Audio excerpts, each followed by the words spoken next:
Good evening students. আশা করি সবাই ভালো আছো। তো আজকে আমি নিয়ে চলে এসেছি তোমাদের ভাষা পাঠের প্রথম অধ্যায় অর্থাৎ ধ্বনি ধ্বনি পরিবর্তন অধ্যায়ের আলোচনা পর্বের পরবর্তী অংশ নিয়ে। তো চলো দেখে নেওয়া যাক। তো আগের ক্লাস পর্যন্ত আমরা কি কি পড়েছিলাম মনে আছে কি তোমাদের? বলো তো দেখি কেউ। হুম আমরা এই ধ্বনির মধ্যে ধ্বনি সম্পর্কে জেনেছি, ধ্বনির প্রকারভেদ সম্পর্কে জেনেছি, তার মধ্যে স্বরধ্বনি সম্পর্কে বিস্তারিতভাবে জেনেছি, তার স্বরধ্বনির স্বরূপ এবং তার শ্রেণীবিভাগ। হুম, এবং ব্যঞ্জন ধ্বনির যে স্বরূপ এবং তার শ্রেণীবিভাগ সম্পর্কে আমরা কিছুটা আলোচনা করেছিলাম, তাই তো? যে ক থেকে ম পর্যন্ত যে স্পর্শ ধ্বনি আছে সেগুলো আমরা জেনেছি এবং ঊষ্মধ্বনি সম্পর্কেও আমরা জেনেছি। তো এখন ব্যঞ্জন ধ্বনির আরো যে বাকি ব্যঞ্জন ধ্বনিগুলি রয়েছে সেগুলো নিয়ে আলোচনা করব। তো চলো দেখি। তো আমরা কি শিখেছিলাম? ক থেকে ম পর্যন্ত তার মধ্যে 25টা ধ্বনি আছে যেগুলো স্পর্শ ধ্বনি নামে পরিচিত, তাই তো? তো বাদবাকি আরো বেশ কয়েকটি ব্যঞ্জনধ্বনি আছে বাংলা বর্ণমালায়, বা বলা যায় বাংলা ব্যাকরণের ক্ষেত্রে, ধ্বনির ক্ষেত্রে, হ্যাঁ, ধ্বনি উচ্চারণের ক্ষেত্রে। তো যেমন তার মধ্যে একটা হলো অন্তঃস্থ ধ্বনি। অন্তঃস্থ ধ্বনি কি? তো স্পর্শ ধ্বনি ও ঊষ্ম ধ্বনির মধ্যে অবস্থান করে যে ধ্বনিগুলি, এবং এগুলো কি হয়, উচ্চারণের দিক থেকে স্বর ব্যঞ্জনের মধ্যবর্তী স্থান অধিকার করে। হ্যাঁ, অর্থাৎ একদিকে স্পর্শ ধ্বনি আর অন্যদিকে ঊষ্ম ধ্বনি, তার মধ্যে অবস্থান করে এই অন্তঃস্থ ধ্বনিগুলি। তো আগে বলি যে অন্তঃস্থ ধ্বনিগুলো কি কি। হুম তো সেগুলো হলো অন্ত্যেজ, র, ল আর ব। এই চারটা হলো অন্তঃস্থ ধ্বনি। ঠিক আছে, এটা মনে রেখো। তো কি হয়, একদিকে যেমন বললাম, একদিকে স্পর্শ ধ্বনি থাকে, আরেকদিকে ঊষ্ম ধ্বনি থাকে। তার মধ্যে এইগুলো অবস্থান করছে, মানে এই ধ্বনিগুলি। দেখো, এই যে অন্ত্যেজ, র, ল, ব, হুম তার আগে কি আছে? যে দেখো না, ক থেকে ক, খ, গ, ঘ, ঙ, চ, ছ, জ, যতগুলো ধ্বনি আছে। এবং এর পরেও অন্ত্যেজ, র, ল, ব, তারপরেও কতগুলো ধ্বনি আছে, তালব্য শ, দন্ত্যের স, মূর্ধন্য ষ। এরকম করে অনেকগুলো ধ্বনি আছে। তো সুতরাং বলা যায় যে কি, যে এই স্পর্শধ্বনি আর ঊষ্মধ্বনির মধ্যে এই ধ্বনিগুলো অবস্থান করে বলেই এদেরকে অন্তঃস্থ ধ্বনি বলে। হ্যাঁ, এবং কি হয়, উচ্চারণের দিক থেকেও স্বর আর ব্যঞ্জনের মধ্যবর্তী এরা। অন্ত্যেজ, র, ল, ব, এগুলো স্বর ও ব্যঞ্জনের মধ্যবর্তী, তাই এই ধ্বনিগুলোকে বলা হয় অন্তঃস্থ ধ্বনি। ঠিক আছে? তো এর মধ্যে এই অন্ত্যেজ, র, ল, ব, এই চারটি ধ্বনির মধ্যে এই অন্ত্যেজ আর ব, এই ধ্বনিগুলোকে বলা হয় অর্ধস্বর। হ্যাঁ, আর বাকি যে দুটি অর্থাৎ র আর ল, এই দুটি ধ্বনিকে বলা হয় তরল স্বর। ঠিক আছে, একটা অর্ধস্বর আর একটা তরল স্বর। হুম? তো এবার আসি ঊষ্ম বর্ণ। ঊষ্ম বর্ণ কোনগুলি? এই যে এখানে দেখো, দুটো ধ্বনির কথা বলা হয়েছে। একটা স্পর্শ ধ্বনি, যেটা তোমরা জানো ক থেকে ম, সেটা হলো স্পর্শ ধ্বনি। আর আরেকদিকে যেটা থাকে সেটা হলো ঊষ্ম ধ্বনি। তো এই ঊষ্ম ধ্বনিটা যেটা বর্ণে রূপান্তর করা হয়, সেটাই হয়ে যায় ঊষ্ম বর্ণ। ঊষ্ম বর্ণ জানার আগে আমাদেরকে জানতে হবে ঊষ্ম ধ্বনি কি। ঊষ্ম ধ্বনি কাকে বলে, বা কোন ধ্বনিগুলোকে ঊষ্ম ধ্বনি বলে। হুম তো ঊষ্ম ধ্বনি হলো সেই সব ধ্বনি যে ধ্বনিগুলো উচ্চারণ করতে শ্বাসবায়ু সব থেকে বেশি গুরুত্বপূর্ণ, বা শ্বাসবায়ুর প্রাধান্যই বেশি থাকে। অর্থাৎ শ্বাসের দীর্ঘতার সঙ্গে এদের উচ্চারণটাও দীর্ঘায়িত হয় বা প্রসারিত হয়। হুম সেজন্যই এদেরকে ঊষ্মধ্বনি বলা হয়। তো সেই ঊষ্ম ধ্বনি বলতে যে ধ্বনিগুলো বোঝায়, এই যে দেখো এখানে বলা হয়েছে যে একদিকে স্পর্শ ধ্বনি আর একদিকে ঊষ্ম ধ্বনি। হ্যাঁ, এবার মাঝের ধ্বনিগুলো সেগুলোকে বলা হয় অন্তঃস্থ ধ্বনি। তো সেগুলো কি কি? অন্তর্জ, র, ল, ব। তো বয়ের পর থেকে তার ধ্বনিগুলো বা বর্ণগুলো কি কি? তালবস্য, মূর্ধন্য ষ, দন্তেশ হ। তো সেই তালবস্য, মূর্ধন্য ষ, দন্তেশ হ এগুলোই হলো ঊষ্মধ্বনি। আর সেগুলো যখন চিহ্ন আকারে বর্ণে রূপান্তরিত হয় তখন সেটা হয়ে যায় ঊষ্ম বর্ণ। ঠিক আছে? তো ঊষ্ম বর্ণ তাহলে কাকে বলবো? যে যে বর্ণগুলি উচ্চারণ করতে শ্বাসের দীর্ঘতার সঙ্গে এদের উচ্চারণ প্রলম্বিত করা যায় বা দীর্ঘায়িত করা যায়, সেই সমস্ত বর্ণগুলোকে ঊষ্ম বর্ণ বলা হয়। বা তালবস্য, মূর্ধন্য ষ, দন্তেশ হ এই বর্ণগুলোকে ঊষ্ম বর্ণ বলা হয়। ঠিক আছে? আচ্ছা, তারপর আশ্রয় স্থানভাগী ধ্বনি। তো অন্তঃস্থ ধ্বনি জানলাম, ঊষ্ম ধ্বনি সম্পর্কেও জানলে, ঊষ্ম বর্ণ সম্পর্কে জানলে। এবার আরো এক রকমের ব্যঞ্জন ধ্বনি হয়, সেগুলো যেমন আশ্রয় স্থানভাগী ধ্বনি। তো এই আশ্রয় স্থানভাগী ধ্বনি কি, কাকে বলে? দেখো, এই শব্দটাকে ভাঙলে কি আসছে? আশ্রয় স্থান ভাগী, অর্থাৎ আশ্রয় করে কোনো ধ্বনি পরিবর্তন হয় বা সৃষ্টি হয়, তাই না? তো দেখা যাক আশ্রয় স্থানভাগী ধ্বনি কি। না, যে ধ্বনিগুলি বা যে ব্যঞ্জন ধ্বনিগুলি পূর্ববর্তী স্বরধ্বনিকে আশ্রয় করেই ধ্বনির স্বরূপ পরিবর্তন করে তাদেরকে আশ্রয় স্থানভাগী ধ্বনি বলা যায়, বা অযোগবাহ ধ্বনি বলা হয়। আশ্রয় স্থানভাগী ধ্বনির আরেক নাম অযোগবাহ ধ্বনি। ঠিক আছে? যদি পরীক্ষাতে বা কোনো কেউ প্রশ্নতে যদি তোমাদেরকে অযোগবাহ ধ্বনি কাকে বলে বলতে বলা হয় বা অযোগবাহ ধ্বনির উদাহরণ দিতে বলা হয়, তখনও কিন্তু এই আশ্রয়স্থানভাগী ধ্বনির কথাই বলা হচ্ছে। এটা মনে রাখবে তোমরা, যে আশ্রয়স্থানভাগী ধ্বনি যা আর অযোগবাহ ধ্বনি তাই। ঠিক আছে? তো এই আশ্রয়স্থানভাগী ধ্বনি এরা নিজে নিজে বা স্বাধীনভাবে এগুলো ব্যবহৃত হয় না। অন্যকে আশ্রয় করে এদের প্রকাশ ঘটে, একা একা উচ্চারিত হয় না, ব্যবহৃত হয় না। তো এই আশ্রয়স্থানভাগী ধ্বনি আসলে কোনগুলি? সেগুলি হলো এই অনস্বর, বিসর্গ আর চন্দ্রবিন্দু। এগুলো কি একা একা উচ্চারিত হয় বা এই একা একা ব্যবহৃত হয় শব্দে? হয় না। তো কি হয়? এগুলো অন্যকে আশ্রয় করে এদের প্রকাশ ঘটে। ঠিক আছে? যেমন ধর কংস, কংস, মাঝখানে অনুস্বরটা বসে তারপরে তার পাশে অন্য বর্ণ দিয়ে তবেই সেটার উচ্চারণ হচ্ছে। শুধু এই অনুস্বর কি উচ্চারিত হয় বা শুধু ব্যবহৃত হয়? হয় না। যেমন এই এই নর্মাল একটা বর্ণ তালবস্য, এটা আমরা বলছি, এটা দিয়ে স উচ্চারণ হয়, মধ্যাংশ দিয়েও স উচ্চারণ হয়, কিংবা এই যে র, র দিয়ে র উচ্চারণ হয়, ল দিয়ে ল উচ্চারণ হয়, তাই না? তো এই অনুস্বর দিয়ে কি কিছু উচ্চারণ হয় আলাদা করে? হয় না। যখন সেটা কোনো শব্দের সঙ্গে যুক্ত থাকে তখনই সেটার উচ্চারণ আমরা করতে পারি বা বোঝা যায়। বিসর্গও তেমনি একা একা উচ্চারণ হয় না। যেমন নিঃশ্বাস, সেখানে কি মাঝখানে বিসর্গটা বসে আশেপাশের বর্ণের সঙ্গে যুক্ত হয়ে তবেই সেটাকে ব্যবহার করতে পারছি আমরা বা উচ্চারণ করতে পারছি, তাই না? চন্দ্রবিন্দু, চন্দ্রবিন্দু একই রকম।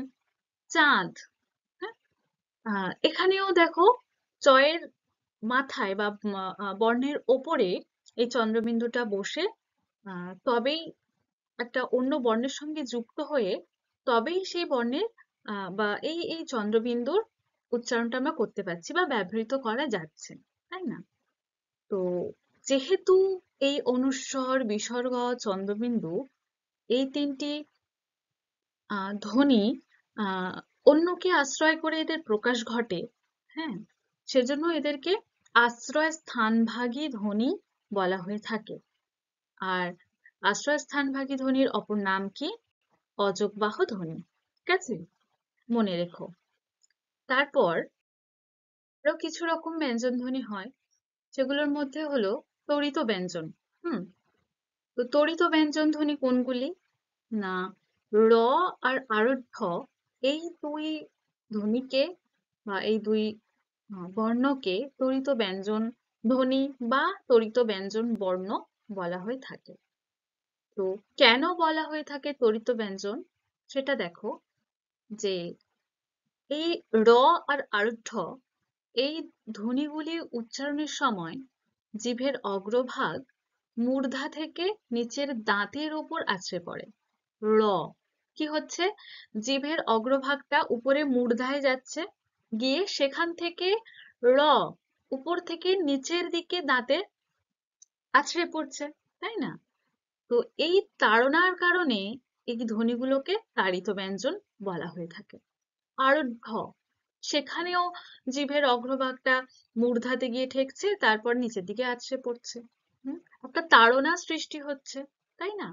তো এই তাড়না সৃষ্টি হচ্ছে বলেই এই র আর আরোঢকে তাড়িত ব্যঞ্জন ধ্বনি বলা হয়ে থাকে বা তাড়িত ব্যঞ্জন বর্ণ বলা হয়ে থাকে। মনে থাকবে, যদি তোমাদেরকে বলা হয় যে দুটি তড়িত ব্যঞ্জন ধ্বনির নাম বলো বা তড়িত ব্যঞ্জন বর্ণের নাম বলো, কি বলবে? র আর আরম্ভ। ঠিক আছে। তারপর তো এই ব্যঞ্জন ধ্বনিগুলির মতোই আরো কিছু ব্যঞ্জন ধ্বনি হয়, যেমন পার্শ্বিক ব্যঞ্জন। যে ব্যঞ্জন ধ্বনির যে প্রকারভেদ দেখানো হয়েছিল, তার মধ্যে এই ভাগগুলো ছিল। হুম। তো সেই পার্শ্বিক ব্যঞ্জন ধ্বনি কাকে বলে? না, যে ধ্বনিগুলি উচ্চারণের সময় বা যে ব্যঞ্জন ধ্বনিগুলি উচ্চারণের সময় শ্বাসবায়ু জিভের দুই পাশ দিয়ে বেরিয়ে যায়, হুম, সেই সেই ধ্বনিগুলোকে পার্শ্বিক ব্যঞ্জন ধ্বনি বলা হয়ে থাকে। হুম। তো দেখো, নামের মধ্যেই এর অর্থ লুকিয়ে আছে, যে কি বলা হচ্ছে, পার্শ্বিক ব্যঞ্জন ধ্বনি কাকে বলে? না, শ্বাসবায়ু জিভের দুই পাশ দিয়ে বেরিয়ে আসে। দুই পাশ দিয়ে যেহেতু বেরিয়ে আসে, সেই জন্য সেই ধ্বনিকে বা সেই বর্ণকে পার্শ্বিক ব্যঞ্জন বলা হয়। পার্শ্বিক মানে কি? পাশ, তাই তো? তাহলে এটা মনে রেখো, যে যে ব্যঞ্জন ধ্বনিগুলি উচ্চারণের সময় শ্বাসবায়ু যখন নির্গত হয়, সেটা তখন জিভের দুই পাশ দিয়ে বেরিয়ে যায়। তাই জন্য সেই ব্যঞ্জন ধ্বনিকে পার্শ্বিক ব্যঞ্জন ধ্বনি বলা হয়, এবং সেই বর্ণকে পার্শ্বিক ব্যঞ্জন বর্ণ বলা হয়। তো সেই পার্শ্বিক ব্যঞ্জন বর্ণ কি বা পার্শ্বিক ব্যঞ্জন ধ্বনি কি? না, ল। হুম। অর্থাৎ ল কে পার্শ্বিক ব্যঞ্জন ধ্বনি বলা হয়ে থাকে। ঠিক আছে। তারপর কম্পিত ব্যঞ্জন ধ্বনি। কম্পিত ব্যঞ্জন ধ্বনি কি? যে কম্পিত মানে কি? কোনো কম্পন সৃষ্টি হচ্ছে, তাই না? তো একদমই সেই রকমই ব্যঞ্জন ধ্বনিগুলির অর্থ, যে যে ধ্বনি উচ্চারণের সময় শ্বাসবায়ু নির্গত হওয়ার সময় জিভের অগ্রভাগ দন্তমূল স্পর্শ করে কম্পন সৃষ্টি করলে যে ধ্বনি উৎপন্ন হয়, সেটাকেই কম্পিত ব্যঞ্জন ধ্বনি বলে। হুম। অর্থাৎ যখন আমরা সেই ধ্বনিটা উচ্চারণ করছি, তার ফলে কি আমরা আমরা কি জেনেছি প্রথমে? যে শ্বাসবায়ু নির্গত হওয়ার মধ্যে দিয়েই ধ্বনি সৃষ্টি হয়, তাই তো? তো সেই সেই ধ্বনিটা কখন সৃষ্টি হয়, অর্থাৎ কম্পিত ব্যঞ্জন ধ্বনি কখন সৃষ্টি হয়? না, শ্বাসবায়ু যখন নির্গত হয়, সেই শ্বাসবায়ু নির্গত হওয়ার সময় জিভের যে অগ্রভাগ, সেটা দন্তমূল স্পর্শ করেই একটা কম্পন সৃষ্টি করে, এবং সেই কম্পন সৃষ্টির মধ্যে দিয়ে একটা ধ্বনি উৎপন্ন হয়। সেই ধ্বনিটাই কম্পিত ব্যঞ্জন ধ্বনি। এবং সেই কম্পিত ব্যঞ্জন ধ্বনিটা কি? না, র। অর্থাৎ র কে কম্পিত ব্যঞ্জন ধ্বনি বলা হয়ে থাকে বা কম্পিত ব্যঞ্জন বর্ণ বলা হয়ে থাকে। তো কিভাবে দেখো, র র যখন আমরা উচ্চারণ করছি, কি হচ্ছে? র। দেখো, জিভটা বা জিভের অগ্রভাগটা দন্তমূল স্পর্শ করছে।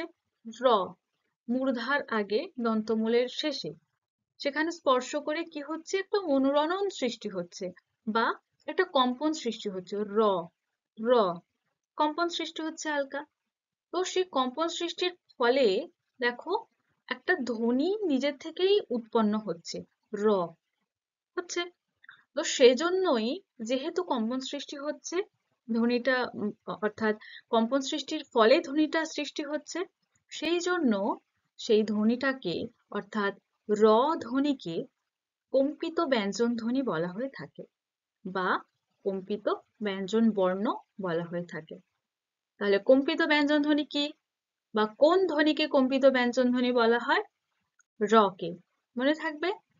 তারপর তো এই যে সমস্ত ব্যঞ্জনধ্বনি আমরা জানলাম যে কত রকমের ব্যঞ্জনধ্বনি হয় এবং কোন কোন ধ্বনিগুলো সেই ধ্বনিগুলোর মধ্যে ইনক্লুডেড থাকছে, তো সেই সবটা যেগুলো আমরা শিখলাম সেটার ওভারঅল একটা চার্ট। তো এর মধ্যেই দেখো সমস্ত রকম ব্যঞ্জনধ্বনি রয়েছে।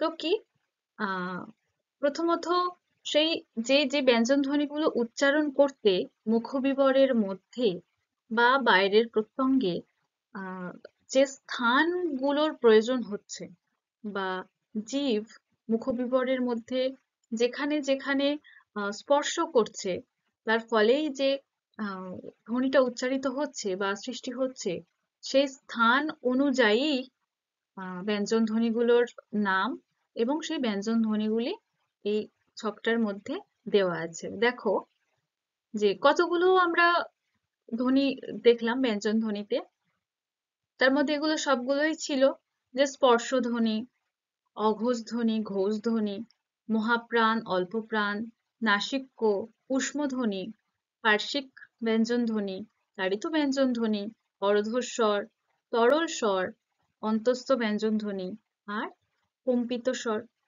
হুম, কম্পিত ব্যঞ্জন। তো এই সব ব্যঞ্জন ধ্বনির নাম এখানে উল্লিখিত রয়েছে। দেখো সবগুলো। তো এবং সেগুলোর স্থান অনুযায়ী ধ্বনিগুলোও উল্লিখিত রয়েছে। তো কোন কোন মুখবিবরের মধ্যে বা বাইরের কোন কোন স্থানগুলোর সাহায্যে ধ্বনিগুলো উচ্চারিত হচ্ছে সেগুলো দেখো। যে ওষ্ঠ, যে বাইরের প্রত্যঙ্গ, ওষ্ঠ, ওষ্ঠর সাহায্যে ধ্বনি উচ্চারিত হয়। দন্ত, মুখবিবরের মধ্যে জীব যেখানে যেখানে স্পর্শ করে ধ্বনিটা সৃষ্টি করে, তো সেখানে তার মধ্যে হচ্ছে দন্ত। তালব্য অর্থাৎ তালু, মূর্ধন্য অর্থাৎ মূর্ধা, কণ্ঠ আর কণ্ঠনালীয়। তো এই সমস্ত স্থানগুলোতে স্পর্শ করে ধ্বনিগুলো উচ্চারিত হয়। তো কোন স্থানে কোন ধ্বনিগুলো স্পর্শ হয়ে কোন ধ্বনি উচ্চারিত হয় সেগুলোও দেওয়া রয়েছে। তো স্পর্শধ্বনি, প্রথমে স্পর্শধ্বনি সম্পর্কে তোমাদের বলা হয়েছে যে ক থেকে ম এই 25টি হলো স্পর্শধ্বনি। ক্লিয়ার? তারপরে দেখো অঘোষ ধ্বনি। অঘোষ ধ্বনি কোনগুলি সেগুলো দেখো, এই প, ফ, ত, ঠ, চ, ছ, ট, ঠ, আবার ধরা হচ্ছে ক, খ। তো এগুলো হলো পুরোটা হলো অঘোষ। হুম যে দেখো অঘোষ ধ্বনি কোনগুলো, যেগুলো উচ্চারণ করতে স্বরতন্ত্রীর কম্পন হয় না এবং কণ্ঠস্বর গম্ভীর হয় না, সেগুলো অঘোষ। তো সেগুলোই আছে প, ফ, ত, থ, চ, ছ, ট, ঠ, ক, খ। এগুলো কম্পন সৃষ্টি হচ্ছে না বেশি। এবং দেখো এইরকম ভাবে ভাগ আছে প, ফ, এগুলো কি ওষ্ঠধ্বনি। দেখো প, ফ এর মধ্যে শুধু ঠোঁট দুটো কাজ করছে। ত, থ এখানে কোন স্থানে আহ স্পর্শ হয়ে তারপরে তৈরি হচ্ছে এই ধ্বনিটা? না, দন্ত। ত, ফ তাতে স্পর্শ হচ্ছে, তাই এটা অঘোষ কিন্তু দন্তধ্বনি। চ, ছ, চ, ছ যখন উচ্চারণ করছি, জিভ কোথায় গিয়ে ঠেকছে বা কোথায় মুখবিবরের মধ্যে কোন স্থানে গিয়ে স্পর্শ করছে? চ, ছ, তালব্য বা তালুতে স্পর্শ করছে, তাই এটা অঘোষ ব্যঞ্জন কিন্তু তালব্য ধ্বনি। ট, ঠ মূর্ধাতে টাচ করছে, তাই এই ট, ঠ মূর্ধন্য। ক খ, জিভ পশ্চাতে চলে যাচ্ছে, কণ্ঠে স্পর্শ করছে, এটা কণ্ঠধ্বনি। সুতরাং বলা যায় তাহলে অঘোষ ধ্বনি কোনটা তোমরা জানলে যে কম্পন হয় না এবং কণ্ঠস্বরও গম্ভীর হয় না। তো সেগুলো এই লাইনে পুরোটাই হলো অঘোষ ধ্বনি এবং এরকম ভাবেও ভাগ করা আছে, এই এই লম্বালম্বি ভাবেও রয়েছে যে কোনটা, মানে এটা স্থান অনুযায়ীও ভাগ করা আছে। ঠিক আছে। ঘোষ, ঘোষ ধ্বনি কোনটা? না যেটা স্বরতন্ত্রীর কম্পন হয়, হ্যাঁ, এবং যেটার উচ্চারণের কণ্ঠস্বরও গম্ভীর হয়, সেটা ঘোষ ধ্বনি। তো কি কি? ব, ভ, দ, ধ, বর্গীয় জ, ঝ, ড, ঢ, গ, ঘ, এগুলো যখন উচ্চারণ করছি কি হচ্ছে? স্বরতন্ত্রীর কম্পন সৃষ্টি হচ্ছে একটা, এবং কণ্ঠস্বর একটু গম্ভীর হচ্ছে, তাই তো? তো এই ধ্বনিগুলো হলো ঘোষ ধ্বনি। এবং স্থান অনুযায়ী কি কি? না, ব, ভ কোন ধ্বনি? স্থান অনুযায়ী ওষ্ঠধ্বনি। দ, ধ দন্তধ্বনি। বর্গীয় জ, ঝ তালুতে ঠেকছে, তাই তালব্য ধ্বনি। দ, ঢ মূর্ধাতে ঠেকছে, তাই এটা মূর্ধন্য ধ্বনি। গ, ঘ, গ, ঘ দেখো কণ্ঠে ঠেকছে, জিভটা পিছনে চলে যাচ্ছে এবং কণ্ঠে টাচ করছে, তাই এটা কণ্ঠধ্বনি হয়ে গেল। তারপর আসছে মহাপ্রাণ। মহাপ্রাণ ধ্বনি কোনগুলো? না যেটার শ্বাসবায়ু বেশি লাগে, সেটা মহাপ্রাণ। ফ, ভ, ধ, খ, ছ, ঝ, ঠ, ঢ, খ, ঘ, এই ধ্বনিগুলো যেগুলোর উচ্চারণ করতে শ্বাসবায়ুর পরিমাণ বেশি লাগছে, সেটা হলো মহাপ্রাণ। এগুলো হলো মহাপ্রাণ ধ্বনি। এবং ফ, ভ স্থান অনুযায়ী কোন ধ্বনি? না এটা ওষ্ঠধ্বনি। দেখো ফ, ভ ঠোঁট কাজ করছে। হ, ধ দাঁতে স্পর্শ করছে, তাই এটা দন্তধ্বনি। ছ, ঝ তালুতে স্পর্শ করছে, তাই এটা মহাপ্রাণ, কিন্তু স্থান অনুযায়ী এটা তালব্য ধ্বনি। খ, ঢ মূর্ধা, অর্থাৎ এটা মূর্ধান্য। খ, ঘ কণ্ঠ, জিভ পিছনে চলে যাচ্ছে, তাই এটা কণ্ঠ হয়ে গেল।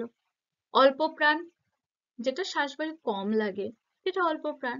তো সেই ধ্বনিগুলো কি কি? প, ব, ত, দ, চ বর্গীয় জ, ট, ড আর ক, গ, এগুলোর জন্য শ্বাসবায়ু কম লাগে। তো এই ধ্বনিগুলো হলো কি? অল্প প্রাণ। এবং স্থান অনুযায়ী প, ব ওষ্ঠধ্বনি, ত, দ দন্তধ্বনি, চ বর্গীয় জ তালব্য ধ্বনির মধ্যে পড়ছে, ট, ড এটা মূর্ধন্য ধ্বনির মধ্যে পড়ছে, তারপর ক, গ এটা কণ্ঠধ্বনির মধ্যে পড়ছে। তারপর দেখো নাসিক্য ধ্বনি। নাসিক্য ধ্বনি কোনগুলো? যে ধ্বনিগুলো উচ্চারণ হয় নাসিকা গহ্বরের মধ্যে দিয়ে নির্গত হয়, যখন আহ নাসিকা গহ্বরের মধ্যে দিয়ে যখন শ্বাস ত্যাগ হয় বা নির্গত হয় এবং তার ফলে যে ধ্বনির সৃষ্টি হয়, সেটাই তো নাসিক্য ধ্বনি, তাই তো? তো কোনগুলোকে নাসিক্য ধ্বনি হিসাবে জানা যায়? না এই ম, দন্তান্ন, ইয়, মূর্ধান্য আর উয়া, এগুলোকে নাসিক্য ধ্বনি বলা হয়, কারণ এগুলো নাকি সুর হয় এবং নাক নাক গহ্বরে বা নাকের ছিদ্র দিয়ে বেরোয় এর বাতাসটা। তো এর মধ্যে এই ধ্বনিগুলো স্থান অনুযায়ী কোন ধ্বনি? না ম, ম ঠোঁট কাজ করছে, তাই এটা ওষ্ঠধ্বনি। দন্তান্ন, দন্তান্ন দাঁত, তাই দন্তধ্বনি।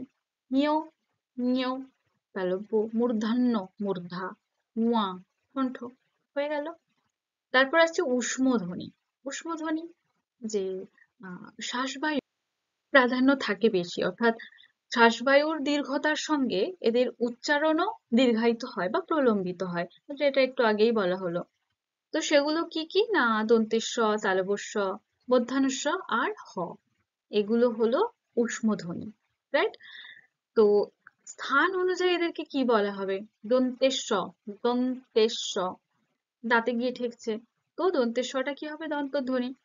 তালব্যস্ব, তালব্য তালুতে ঠেকছে, এটা তো উচ্চারণ করতেই বোঝা যাচ্ছে যে এটা তালব্য, শুরুই হচ্ছে তালব্য দিয়ে, তাই না? তো তালবস্য কি হবে? তালব্য ধ্বনি। মূর্ধন্যস্ব, মূর্ধন্য, এটাও শুরু হচ্ছে মূর্ধা দিয়ে, তো এটা মূর্ধন্য। এবং হটা কি হচ্ছে, কণ্ঠনালী থেকে বেরোচ্ছে, তাই না? বাতাসটা বা শ্বাসবায়ুটা কণ্ঠনালী থেকে বেরোচ্ছে। কোথাও বাধাপ্রাপ্ত হচ্ছে না, বা জীব কোনো স্থানে গিয়ে স্পর্শও করছে না।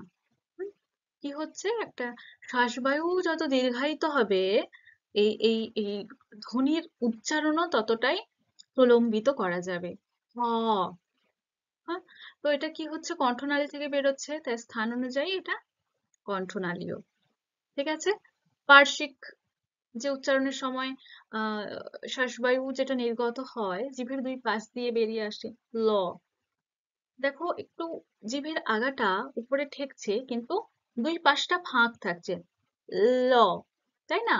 জিভের দুই সাইডটা ফাঁক থাকছে, অর্থাৎ যে শ্বাসবায়ুটা নির্গত হবে সেটা জিভের দুই পাশ দিয়ে বার হয়ে যাচ্ছে, তাই এটা পার্শ্বিক বলাই হয়েছে যদিও।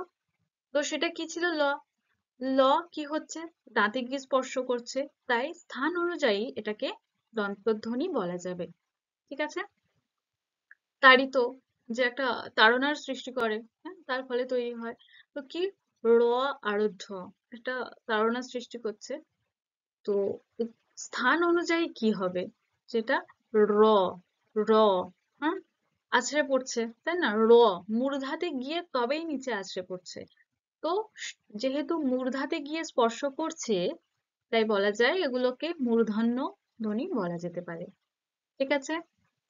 এবার অর্ধস্বর তরল স্বর, যেটা বললাম, ব, হুম, অর্ধস্বর বলা যায়, অন্ত্যের জ, এটাকে অর্ধস্বর বলা হয়। তো ব স্থান অনুযায়ী কি হবে, না, ব, উচ্চারণ করে দেখো কোন মুখবিবরের কোন অঙ্গ কাজ করছে, ব, ওষ্ঠ, তাই বটা কি হবে, ওষ্ঠধ্বনি। অন্ত্যেজ, অন্ত্যেজ, প্রথমে কোথায় গিয়ে স্পর্শ করছে জিভ, না, জিভের অগ্রভাগ দাঁতে গিয়ে স্পর্শ করছে, অন্ত্যেজ, হুম, গিয়ে তারপর তালুতে ঠেকছে। তো যেহেতু তালুতে ঠেকছে, তাই অন্ত্যেজ, অন্ত্যেজ তালব্য ধ্বনি হবে। তারপর আসে তরল, অর্থাৎ তরল স্বর, যেটা অর্ধস্বর আর তরল স্বর হিসাবে ধরা হয়েছিল। তো তরল স্বর হিসাবে কোন দুই ধ্বনিকে ধরা হয়েছিল, না, র আর ল। র, র আর ল, দেখো সেটা দাঁতে বা দন্ত মূলে স্পর্শ করে নিচে আসছে, র, র, মূর্ধা আর দন্তমূলের মাঝামাঝি, র। ল, এটা দন্তমূলের শেষ ভাগ, তো এটাকে বলা হয় দন্তধ্বনি। অন্তঃস্থ, অন্তঃস্থ ধ্বনি কোনগুলো, ব, মানে অন্তের জ, র, ল, ব, তাই তো, যে আহ স্পর্শধ্বনি আর ঊষ্মধ্বনির মধ্যবর্তী ধ্বনিগুলি অন্তঃস্থ ধ্বনি, তাই তো। তো সেগুলো কি কি ছিল, অন্তের জ, র, ল, ব। তো এখানে আহ স্থান অনুযায়ী যেহেতু সাজানো হয়েছে, তাই এগুলো উলটপালট ভাবেই আছে, যে প্রথমে ওষ্ঠধ্বনি আসছে, তাই বটাকে আগে দেওয়া হয়েছে, ব, ওষ্ঠ, তাই এটা ওষ্ঠধ্বনি। র, ল, দন্ত, আর অন্তে জ, চ, তালুতে ঠেকছে, তাই তালব্য ধ্বনি হিসাবে ধরা হচ্ছে। কম্পিত, এটা উচ্চারণের সময় যে কম্পন সৃষ্টি হচ্ছে একটা, র, মূর্ধাতে গিয়ে একটা কম্পন সৃষ্টি হচ্ছে, র। তো র হবে কম্পিত, আর স্থান অনুযায়ী কি হবে, দন্ত। ঠিক আছে।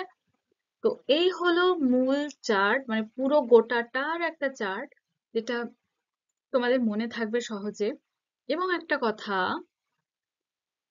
এইভাবে এইভাবে ধরলে যে অঘোষ ধ্বনি কোনগুলো, ওই প, ফ, ত, ঠ, চ, ছ, ট, ঠ, ক, খ, হ্যাঁ। ঘোষ ধ্বনি ধরলে এইভাবে ব, ভ, দ, ধ, রুকিজ ঝ, ড, ঢ, গ, ঘ। ঠিক আছে।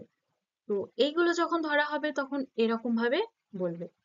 আর যদি তোমাদেরকে বলা হয় যে ওষ্ঠধ্বনি কোনগুলি, এই লম্বালম্বি বক্সে যে যেগুলো ধ্বনি উল্লিখিত রয়েছে, সেই বক্সের সোজাসুজি সেগুলোই সেই ধ্বনি হবে। অর্থাৎ যদি বলা হয় যে ওষ্ঠধ্বনি কোনগুলো, কি বলবে, প, ফ, ব, ভ, হুম, একই একই থাকলে আর বলার দরকার নেই। তো প, ফ, ব, ভ, ম, ঠিক আছে, এগুলো হয়ে যাবে ওষ্ঠধ্বনি। আবার আহ, যদি বলা হয় দন্তধ্বনি কোনগুলো, কি বলবে? এই লাইনে যে ধ্বনিগুলো রয়েছে সেগুলোই দন্তধ্বনি, অর্থাৎ ত, থ, দ, ধ, দন্তান্ন, দন্তেশ, ল, র, এগুলো হবে দন্তধ্বনি। তালব্য ধ্বনি কোনগুলো? এই লাইনে যেগুলো আছে, অর্থাৎ চ, ছ, বর্গিঞ্চ ঝ, ঞ, তালব্য শ, অন্ত্যের জ, এগুলো হবে তালব্য ধ্বনি। মূর্ধন্য কোনগুলো বা মূর্ধা, অর্থাৎ মূর্ধন্য ধ্বনি কোনগুলোকে বলা হয়? ট, ঠ, ড, ঢ, হ্যাঁ, মূর্ধন্য, মূর্ধন্য ষ, র, আর্ধ, এগুলো হবে মূর্ধন্য। কণ্ঠধ্বনি কোনগুলোকে বলা হবে? না, ক, খ, গ, ঘ, হ্যাঁ, ওয়া, এগুলো হবে কণ্ঠধ্বনি। কণ্ঠ নালীয় সেটা একটাই, সেটা হলো হ। ঠিক আছে, এইভাবে তোমরা ছকটা দেখো, তাহলে তোমাদের মনে রাখতে সুবিধা হবে এবং মনে থাকবে। হুম। তো এতক্ষণ আমরা ধ্বনি সম্পর্কে জানলাম। অর্থাৎ ধ্বনি কি, ধ্বনির কতগুলো ভাগ, হ্যাঁ, তার দুটো ভাগের মধ্যে যে স্বরধ্বনি আর ব্যঞ্জন ধ্বনি, সেই দুটো ভাগ ও বিস্তারিত ভাবে আমরা জানলাম। অর্থাৎ স্বরধ্বনির স্বরূপ, তার শ্রেণী বিভাগ যতগুলো ছিল সেগুলো জানলাম। ব্যঞ্জন ধ্বনির স্বরূপ এবং তার যে সমস্ত শ্রেণীবিভাগ সেগুলোও বিস্তারিতভাবে আমরা জানলাম।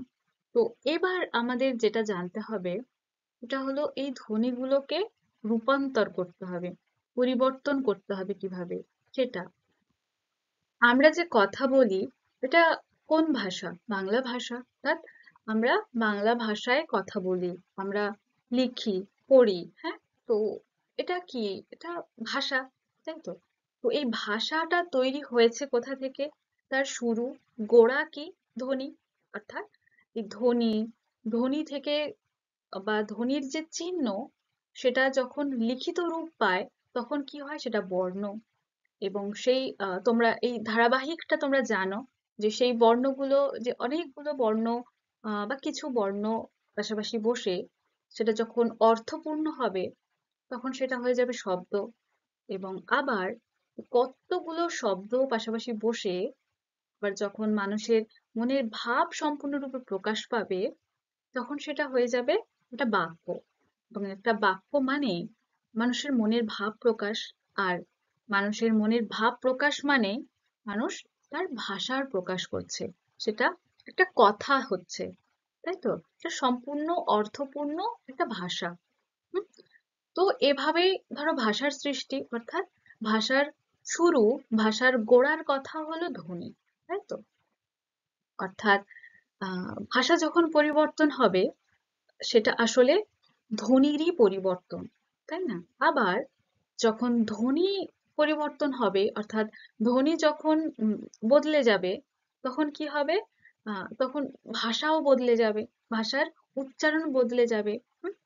যখন ধ্বনি সেটা যখন আলাদা আলাদা ভাবে আহ, উচ্চারিত হবে বা আলাদা আলাদা ভাবে ব্যবহৃত হবে তখন কি হবে? ভাষার ধরন বা ভাষার উচ্চারণও বদলে যাবে, তাই না? এবং এই যে ধ্বনি পরিবর্তন সেটা অন্যান্য ভাষার মতোই আহ, যে বাংলা ভাষায়ও এই ধ্বনি পরিবর্তন সেই গোড়া থেকে ঘটে আসছে, বহু যুগ থেকে ঘটে আসছে। তো আসলে এই ধ্বনি পরিবর্তন কি? এই ধ্বনি পরিবর্তন কেন হয়, কিভাবে হয়, সেটা আমরা জানবো।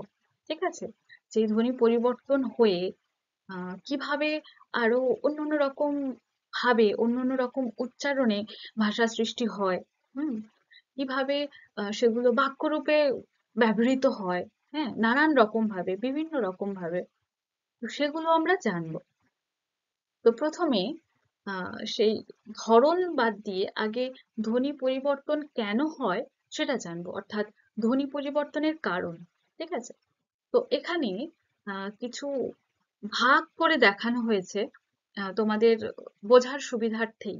হ্যাঁ, তো ধ্বনি পরিবর্তনের কারণ হিসাবে মূল দুটি কারণকে ধরা হয়। একটা হলো বাহ্যিক কারণ আর একটা হলো অভ্যন্তরীণ। বাহ্যিক মানে কি? যে বহিরাগত বা বাইরের কিছু আবরণ নিয়ে। আর অভ্যন্তরীণ মানে কি? ভিতরের। হুম, তো সেগুলোকে আবার বেশ কিছু ভাগে ভাগ করে দেখানো হয়েছে। হুম তো মূল কি ছিল? একটা বাহ্যিক আর একটা অভ্যন্তরীণ। ঠিক? তো সেই বাহ্যিক কারণের মধ্যেও আবার বেশ কিছু কারণ আছে। সেগুলো কি কি? না, ভৌগোলিক কারণ আছে, হ্যাঁ, সামাজিক কারণ আছে, অর্থাৎ কিছু ভৌগোলিক কারণেও ধ্বনির পরিবর্তন ঘটে, কিছু সামাজিক কারণেও মানুষের কথার বা ভাষার ধ্বনি পরিবর্তন ঘটে থাকে, কখনো ঐতিহাসিক কারণেও ধ্বনি পরিবর্তন হয়ে থাকে, আবার ভিন্ন ভাষার প্রভাবেও ধ্বনি পরিবর্তন হয়, আবার ব্যক্তিগত প্রভাব ও লিপি বিভ্রাট বলা হয়ে থাকে, সেসবের কারণেও মানুষের ভাষার বা আমাদের বাংলা ভাষার ধ্বনির পরিবর্তন হয়ে থাকে। হুম, এগুলো গেল বাহ্যিক কারণ। এবার অভ্যন্তরীণ কারণ কি? না, সেটা সম্পূর্ণ মানুষটির ওপরেই নির্ভর করছে। যে মানুষটি বলছে সেই মানুষটির ওপরেই নির্ভর করে সেই ধ্বনি পরিবর্তনের কারণ তৈরি হচ্ছে। কি? এর দুটি আছে, একটা হলো শারীরিক কারণ আর একটা হলো মানসিক কারণ। ঠিক আছে? তো আজকে এটুকুই। এই যে ধ্বনি পরিবর্তনের কারণ যে ছক আকারে দেখলে, সেটার বিস্তারিত ভাবে আমরা জানবো আবার পরের ক্লাসে। কেমন? তো ভালো থেকো সবাই। দেখা হচ্ছে পরের ক্লাসে এই ধ্বনি পরিবর্তন অধ্যায়ের পরবর্তী অংশ নিয়ে। ধন্যবাদ।